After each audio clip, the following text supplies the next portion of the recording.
Listen, man, I'm here for you.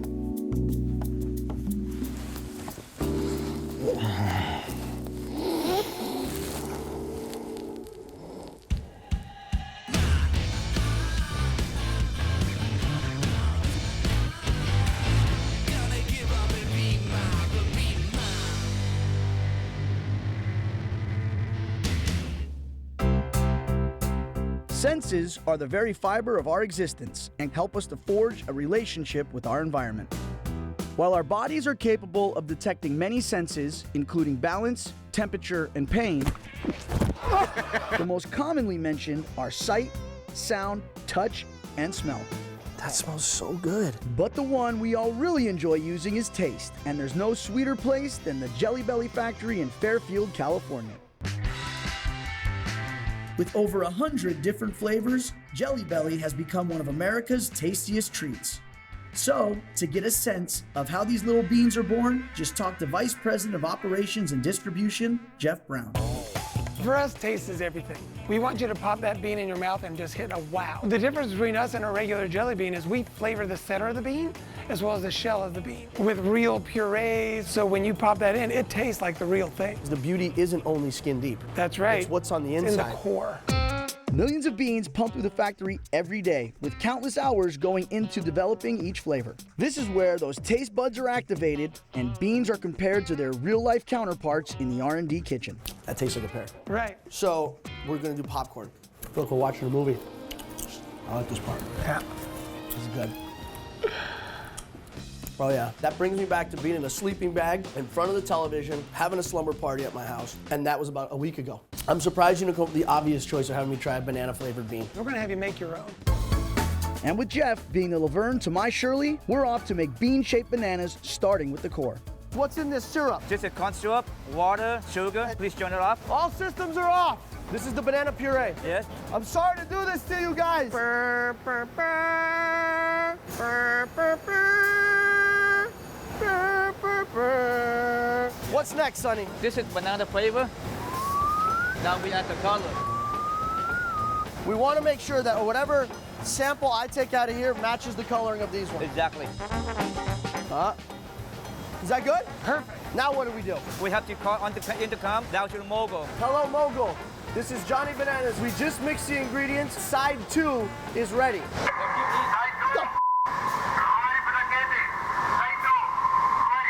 Discharging in 3, 2, discharge.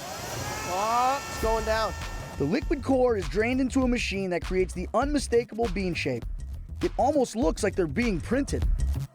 This is the batch I just made. Absolutely, yeah. And there's 1,300 beans on each tray. Pour it out of there. That kettle you made will have 200,000 beans. So if I was good at math, I'd be able to know how many trays were in one batch. You would, if you were good at math. But I'm not. Like a delicious ballet of colors, the beans bounce through a sugar shower after being shaped and cooled. Then it's off to make the shells, or the banana peel in this case. So this is Jenny. Jenny's one of our best pan operators. She's going to be putting the shells around each and every center in the pan. Individually? Collectively. Collectively. So this is that banana flavoring. Okay. And it's at a really high dose, that concentrate you can smell. And that's going into all these beans in this pan. This is what turns a regular banana into a top banana. Yes. I just dump it in. So have you heard about Gloria? You hear what she's been up to lately? She's still with Raul. I can't believe it because I don't think he's right for her. No. This is the speckling. Yeah. Look at that stream, Jenny. And now you need to put some more powdered sugar on it. There we go, perfect. And after making my contribution to society with a batch of beans that will satisfy people around the world, I had to taste the fruits of my own labor. For quality purposes, of course.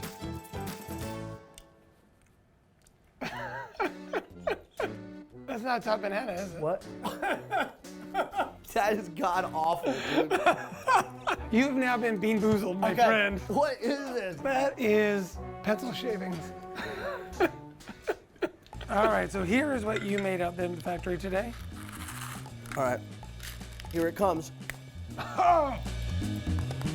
Those are good. Some marketing advice, if you really want to sell these things, the Johnny Banana.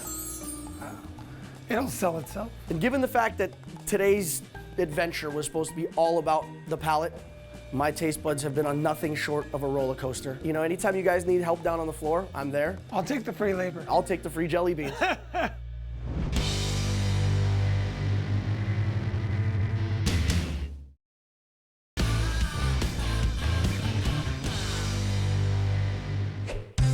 When it comes to connecting with others, the majority of us rely on the sense of touch. But for some, it can be awkward or even downright stressful. So, professionals like Christina from Cuddlist are trying to break down barriers and get the world hugging again. So you are a professional cuddler. Yes. The fact is, as humans, we all have the ability to touch and connect and heal with our touch. Yeah. We define it as platonic physical touch therapy. Yeah. So my interest is creating safe space for that to be allowed. When one hears the word cuddling, there's always like a sexual connotation with it, right? It's not like, hey mom, you want to cuddle? Your mom touches you, right? Yeah. At the root of it is touch. Does cuddling then encompass just all physical contact? Yeah. There's actually a science behind this, and I want to see, you know, where you think I rank amongst the world of cuddlers. So I think I can help you become a professional cuddler. One thing's for sure, a little training couldn't hurt, and Christina has set up a supervised session with her client Josiah to get the ball rolling. So we would like to begin by first getting an idea for what brought you here. I'm here to just kind of check out for a few minutes before I head across the city. We have female and male therapists. Do you have a preference of one or the other? I do prefer a female therapist typically. Sometimes I worry that men will over-sexualize me for no reason. You're in a safe zone here. A cuddle session is all about comfort for both parties, and there are basic ground rules like where not to touch, also known as hard nose. My hard nose are anywhere that I was covered with a diaper as a child. My hard nose are anywhere where a bikini would be. Got it. We're gonna practice saying no, Okay. so that you know that I'm comfortable receiving no and also giving no's. Do you mind if I run my fingernails through your hair? No, I don't want you to do that. Can I touch your knee? Don't even. That's actually the most sensitive spot in my entire body. Can you hold me? Absolutely. Like yoga, cuddling relies on poses for different levels of connection. There's the bear. Think about what makes someone comfortable. To see him with Josiah, I think she was a little nervous. Can I turn your arm over? And then to see them both ease right into it Oh, I like that. was beautiful to see. The classic spoon. Do you think that we are now starving ourselves of human connection? Completely. Like when you guys walk out in the street after this, you're going to feel more connected to everyone and calmer. And the koala in the tree, which can accommodate more than two parties. Is this important for people who've experienced maybe emotional or physical trauma? Someone like that, we would check in and maybe start with breathing and holding hands. And the fact that they can stop it when they want, you know, allows people to breathe into their bodies and become a little more familiar with it again. Josiah, do you feel like some of your stress has been relieved? I feel very relaxed. After having some initial success and earning my cuddle wings, I feel like it's time for a client of my own while Christina observes through surveillance video. What could possibly go wrong? Welcome in, dude. Hey. After you, sir. What's your name? Sean. Sean. Good to meet you. Good to meet you. Good to be here. Yeah, I'll just head into my office there. The comfort tables have definitely been turned. Just give me an idea of what you hope to accomplish with this cuddle session. For me, like, it's not really about accomplishing anything. It's being just in the moment Okay. with the other person. Swaddled. Yeah, swaddled, that's right, yeah. Swaddled. Yeah, exactly. Okay. Like a heavy human blanket. That's an interesting description. And even though Sean wasn't what I was expecting, I'm determined to use everything I've learned thus far. Just if you're feeling any negativity, breathe that right out of your nostrils. So how often do you do cuddle sessions there, Sean? If I can get it once a month, I think that's nice. When you're in somebody's embrace, it's as mammals, that's a beautiful place to be.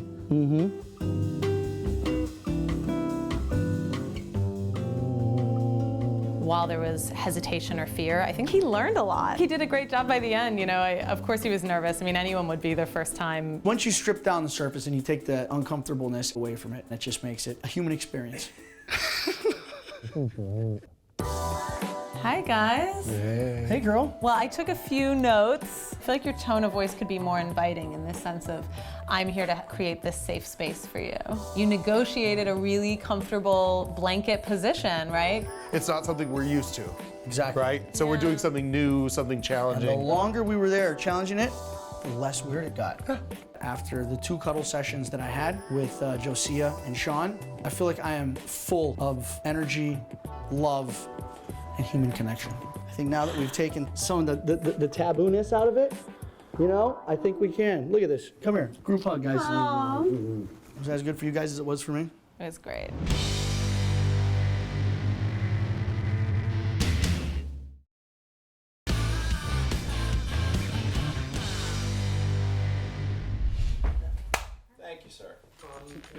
Was that a good Foley clap? Would that work in a film? Well, sometimes we have to do this. That's a good clap. So Sound is one of our most important senses. And when it comes to movies, TV, and radio, it's the element that draws an audience in and makes the environment immersive. From the samurai swords in Westworld to the classic dance steps in Hail Caesar, sound evokes both emotion and establishes the story's action. And since I've been working on a little project of my own, I thought I'd try my hand at Foley with Jody Thomas at the Sink Tank here in LA. the art of Foley began when a guy named Jack Foley started the process replacing the sound of footsteps in the dance movies during the golden age of Hollywood. And then that moved into creating sounds that they would use like to simulate horses, fire crackling, and those are the traditional ones you hear about. We like to say we're the actors of sound. I've produced a movie. It's probably gonna take your breath away. We think that it's got all the elements of a surefire Academy Award winner, okay? Nice. We've got romance, action, rubber chickens. The one thing that we're lacking, however, is the sound effects. Are you ready to work on a really great motion picture? Absolutely. Lead the way, young lady. Let's go. Foley is not a one-person job. It takes a team. While Jody is in the studio making sound, TJ, the audio engineer, is mixing it down. Now, just so you know, I did all my own stunts in this as well. Oh, I could see that. We didn't hire a professional. Right there. That's actually one of my favorite parts. That's a classic Foley moment if there ever was one. Time to make some sound. It's like the Salvation Army in a garage sale had a love child. We like to call these the tools of our trade. Foley relies on artists to use common household items to create natural sounds for the world we see on screen. From a bed frame becoming a handrail. Nice job. Thank God, because I don't know if my hand can handle any more of those. To an inflatable pool toy falling on the ground. Awesome. Nice job. I'm a natural. Anything is possible. So now we're going to do a buddy cue with the rubber chicken. What's a buddy cue? That's when two Foley artists work together to enhance the sound of a single effect. Damn it. See, I was too late on that one. Cool. Hey, there she is. Nice. Now we're going to do a sweetener where the chicken hits the head. Okay. And this is your money shot. This is the money shot. Pull out your chicken. Yep, you got it. And you're just going to whack it on your hand. That's it. Yeah, right? Wouldn't it when be more hits realistic, though, if I actually whacked myself in the face with it? Go for it. I like a man who's dedicated to the craft. Right? Chicken to the face. Here we go. Awesome. I helped you out. That was a good one. And if you need to record rolling across a car seat, why not just use a car seat? And give it a flam, we call it, which is a ba-bump. Yeah. That was great, Johnny. Did you by chance bring your dress shoes with you? You know what? It just so happens, Jody, that I brought them. Now you're ready for the true test of a Foley artist, and that is walking the character's footsteps on the screen. We want to roll our foot heel-toe. And you want to shift your weight left to right, and then to stop. I feel much better about this holding hands, by the way.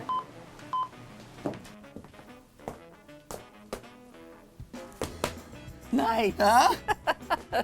Telling you, girl.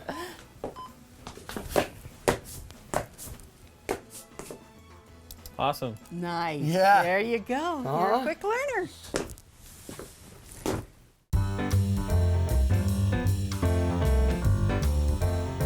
All right, Johnny, we're going to do a playback and see how you did. Okay. All right, here we go.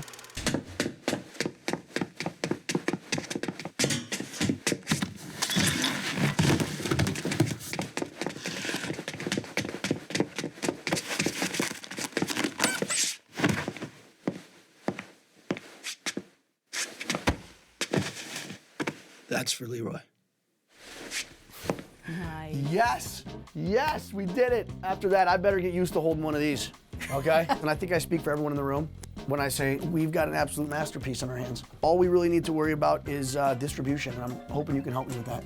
Yeah, that's a different department. Well, I guess online it is.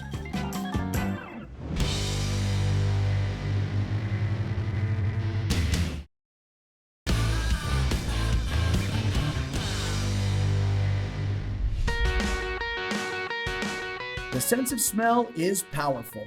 And if there's anyone who's a master of the art of the waft, it's a sommelier. While many compare wine with food, yours truly decided to flip this craft on its head and learn how to be a cannabis sommelier. You heard it right, I'm becoming a weed guru. And with recreational marijuana now legalized in California, Max Montrose, creator of Interpreting at the Trichrome Institute, is showing me the ropes. You have to understand cannabis quality, smell profiles, its effects, and then pair that with food. We're gonna have some guests coming over later tonight for dinner, so we've got a lot of work to do. It smells incredible in here. Yeah. Oh my God. This is beautiful. I really am trying to take this all in. What am I looking at here? You're looking at flowering female ganja. This is unbelievable, dude. Like wine, cannabis has notes that mean certain things. This smells like rosemary. It's a real sticky icky. It takes the level of a sommelier to break down the environment, the plants, how they're grown, the effect of the flower, and the flavor profiles as well. It's finger licking good. These are the plants that you're looking for because they have the most pure smell profiles. That smells so good.